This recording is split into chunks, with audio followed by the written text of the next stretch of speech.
وقرنا فی بیوتکنا، اور اپنے گھروں میں ٹھہری رہو، قرار پکڑو، باہر نہ جاؤ، اپنے گھر میں رہو۔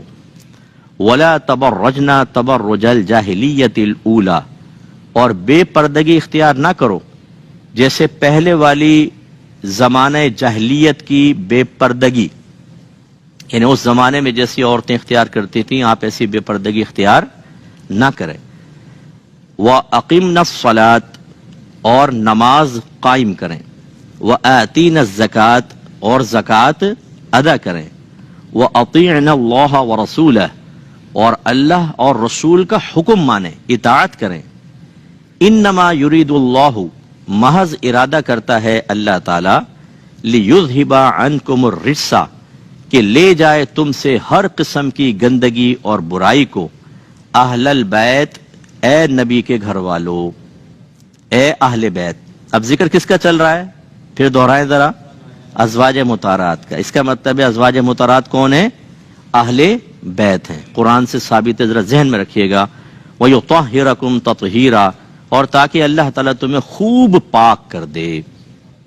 تو یہ ایک آیت کا مفہوم ہے۔ اب ذرا دیکھتے ہیں۔ پہلی بات تو وہی جو میں نے ابھی ضمناً ذکر کی ہے کہ بعض اوقات ہم کسی بڑے گھرانے میں پیدا ہو جاتے ہیں، ان سے نسبت ہوتی ہے، اور بعض اوقات خود ہم اپنی ذاتی محنت سے کوئی مقام حاصل کر لیتے ہیں اور ایک ایسے مقام عزت پر آ جاتے ہیں کہ لوگوں کے دلوں میں اللہ تعالیٰ ہماری محبت ڈال دیتا ہے۔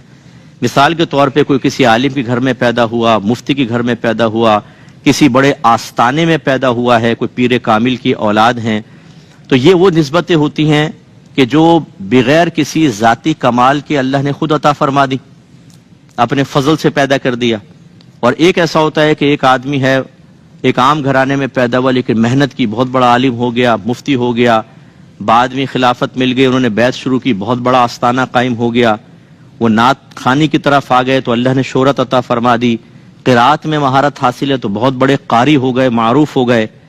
یہ دونوں چیزیں ہوتی ہیں بعض اوقات، لیکن ان آیات کو پڑھنے کے بعد ہمیں اندازہ کرنا چاہیے کہ اللہ تبارک و تعالیٰ کی ذات بڑی بے نیاز ہے، وہ نسبت کو خود اہمیت دیتا ہے۔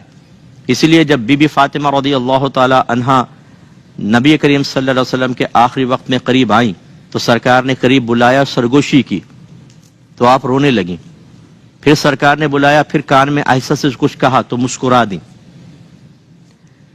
تو بعد میں ازواج مطہرات نے پوچھا کہ اے فاطمہ آپ کو کیا کہا تھا سرکار نے؟ تو فرمایا جب پہلی مرتبہ کان میں مجھے کچھ کہا تو یہ کہا تھا کہ اے فاطمہ، جبرائیل ہر رمضان کو میرے پاس آتے تھے اور ایک بار قرآن کا دور ہوتا تھا، اس بار